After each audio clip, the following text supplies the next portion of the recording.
What's good? It's Extreme Caution. Today I'm going to be going over my official WWE Night of Champions predictions. Going to be going over the official match card. If you like daily wrestling content, make sure you like, comment, and subscribe. But I'm going to go ahead and jump straight into the predictions. The first match I'm going to discuss is the King of the Ring finals between Cody Rhodes and Randy Orton. This match is a match that us wrestling fans have been wanting for a very long time since Cody Rhodes returned to the WWE. The story of student versus mentor, the story of of them being part of the same faction of Legacy. This is very interesting. Now they're both baby faces. This isn't a rivalry yet, but I do think this could be similar to a Kevin Owens and Cody Rhodes situation, where this could be the start of the feud, or the tease of the feud could start with two friends, two people who look each other as family, as brothers, to face each other as just friends.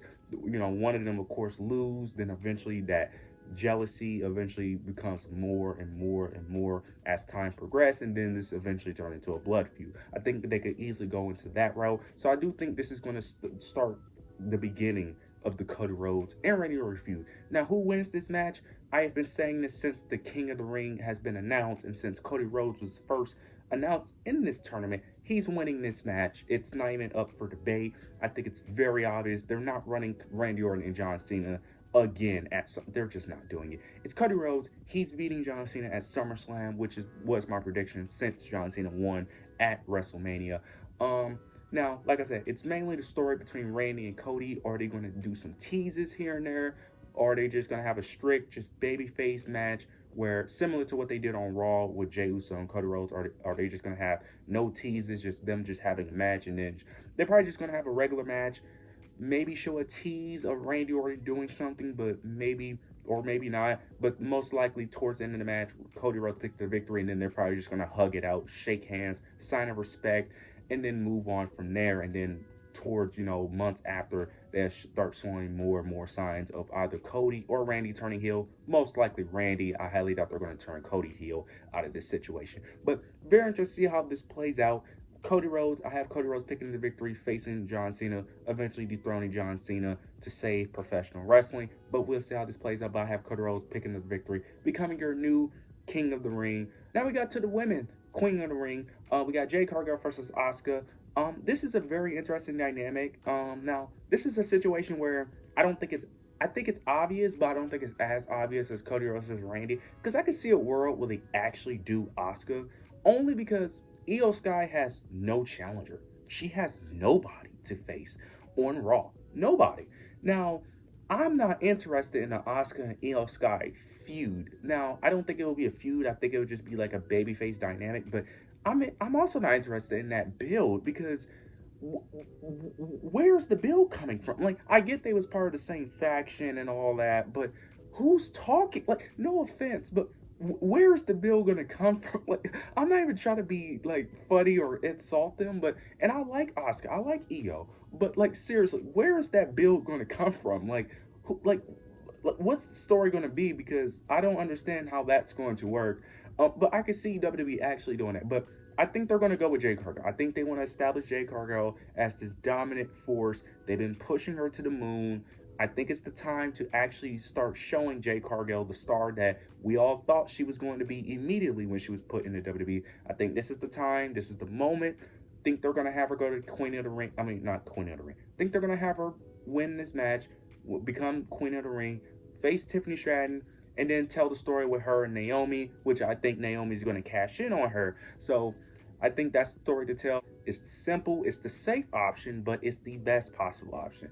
Not really interested in the Io Sky Asuka match. A lot of people low-key want that. To be fair, I think the match would be great. Yes. The story, however, I'm just like, no. Now, I don't think a Jade Cargill Tiffany Stratton story is going to be that great either, but the main story is really with her and Naomi and Bianca. So that's why that's way more interesting, because we know the long-term play with her is Bianca, Naomi, and then Jade. Where Asuka and Io, it's like there's really no long-term play there. So I don't understand why we would do that match outside of it being a bigger match. But I have Jade Cargill becoming your new Queen of the Ring. Now we get Jacob Fatu versus Solo Sikoa for the United States Championship. I like where the story is headed. Solo, trying to bring Jacob back into the family, Jacob is trying to branch off into his own guy. He's tired of being other Solo's manipulation.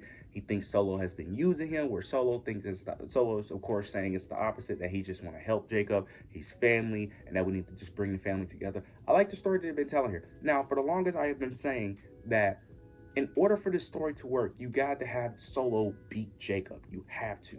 Because Jacob does not benefit at all from this feud. I'm just going to be honest. He doesn't. If he wins this feud, he doesn't really get elevated. If he loses this feud, it doesn't really hurt him either, because Solo is just going to cheat. So the only way this feud works, if you want to continue this story, is for Solo to, because so if Solo loses, the Bloodline story is kind of over, if I'm being honest. Like, there's no reason, what, you're going to have them do a rematch? Like, I just don't understand the purpose of that. So I think Solo has to win this match, in my opinion. Now, I'm going to throw a bold prediction. I think Hikuleo makes his return. I mean, his debut. Now, it was already teased that he ended up making his debut on, like, main event or something. I think he's going to make his official main roster main event at Night of Champions, helping Solo Sikoa win. Now, this isn't really a shocking, because WWE does this a lot with Bloodline members, where they have Bloodline members debut on pay-per-view. Done it with JC Mateo. They done it with the Tongan brothers. So I think they're going to debut Hikuleo here. I think this is the perfect moment to debut Hikuleo, have him interfere in the match, cost Jacob Fatu the match, have him team up with Solo, and then eventually when the Tongans come back, you can tell the story of what side the Tongans are going to side with. Is it Jacob? Is it Solo? I like what they could go here. Now, I don't know how long they're going to be out for, so that's very interesting, but I think that's the story to tell. Solo beats Jacob for the U.S. title, cheats.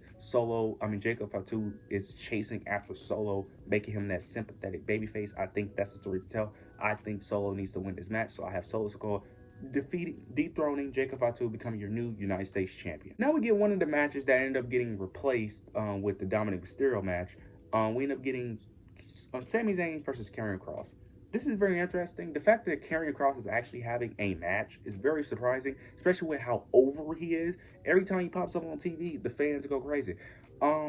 This is very interesting. The story that they're telling here is that Karrion Kross is trying to tell Sami Zayn that he needs to basically go to the darker side, and that he's this nice guy persona is all a front, that this is not who he truly is, and that if he ever want to win a world championship, he's not going to win it being the guy he is now. Sami Zayn is basically saying that, look, he's going to continue to be, the good guy that he always been, and that Karrion Kross is just a fraud, and that Karrion Kross is a fraud, and he can't back up his talk, basically. Now, again, if you want this to be an interesting story, you need Karrion Kross to win, because there's no reason for him to lose. Well, from a booking standpoint, Sami Zayn, of course, is the more credible person, but if you want this story to work, you kind of have to have Karrion Kross win here. Now, my only thing is, I don't think he will win here, especially because it's Saudi Arabia, and Sami Zayn is a fan favorite in Saudi Arabia. So, I'm going to go with Sami Zayn here, but I wouldn't be shocked if Karrion Kross won this match. Now, I'm going with Sami Zayn also, too, because WWE hasn't shown me any evidence of proving to me that they're willing to have Karrion Kross win matches. This is his first match in I don't know how long. Now, you can also have Karrion Kross win by interference of Scarlett. I'm assuming Scarlett will be on the outside, so you could do that as well. So, you can also play that factor. Now that I think about it, Karrion Kross might actually win here. He might actually, I might change my, you know what? I'm going to change my prediction. I'm going to have Karrion Kross win. I'm going to have Karrion Kross win. I don't feel confident in that prediction. I really don't. I really think they're going to give the victory to Sami, but I'm going to change it. I'm going to give Karrion Kross the victory. They're going to continue the story of Sami Zayn continue to lose, eventually turning heel due to Karrion Kross. I think that's the story they're going to tell her. So I have Karrion Kross picking the victory over Sami Zayn. Now we got Raquel versus Rhea Ripley in a street fight, which was very shocking. I was very shocked they made this into a street fight. On the last episode of Raw, you end up getting a brawl between Rhea Ripley and Raquel. Raquel got the upper hand due to Roxanne Perez helping her, putting her through a table.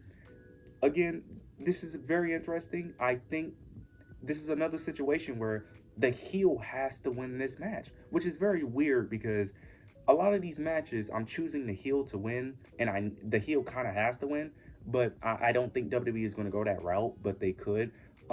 This is a street fight, so you can easily get the involvement of the Judgment Day. You can get Roxanne Perez interfering, Dominic, Finn. I think Raquel wins this match due to it being a street fight.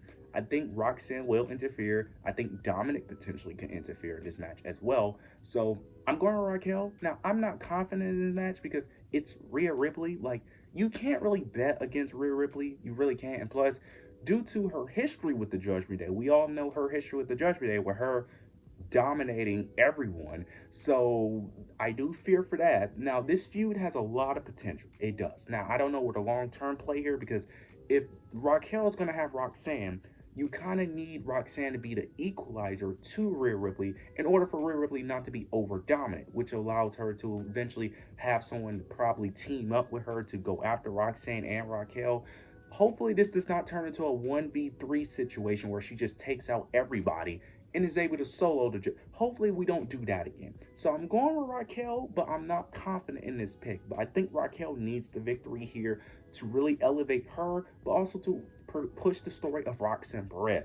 This allows Raquel and the rest of the Judgment Day, mainly Dominic, because Finn Balor's on board, but have the Judgment Day start liking Roxanne more and more, have her be the catalyst of them winning matches, and then this tells the story of Roxanne being the new Liv Morgan replacement. That's where I think the story should head. So I'm having Raquel win, but I am not confident in that pick at all. But I have Raquel defeating Rhea Ripley. Now we get the main event, John Cena versus CM Punk for the WWE Undisputed Championship.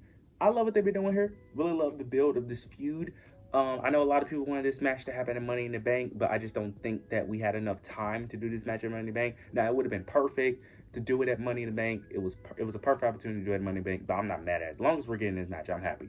But John Cena is winning this match. We all know John Cena is winning this match. I don't really need to go that in depth on why John Cena is winning this match. He's not losing that title until SummerSlam. It's very obvious that he's going to win it back. Lose it to Cody, which I do think it makes sense. And plus, I do think CM Punk is a good challenger. Now, I don't know what you do with CM Punk after this, because I don't know if he runs it back or try to do like the Randy Orton thing where he tries to go after Cena, but he's not going to get another match with Cena. Don't know what you do there, but I do think John Cena picks up the victory. Do think he moves on to different things. Very interested to see how this match plays out. Very interested to see how good this match will be as well. But I do think it can be a good match due to Randy Orton being a good match. Plus, I do think shenanigans is going to happen. So, very interested how this story plays out. But you guys let me know your thoughts and opinions down below.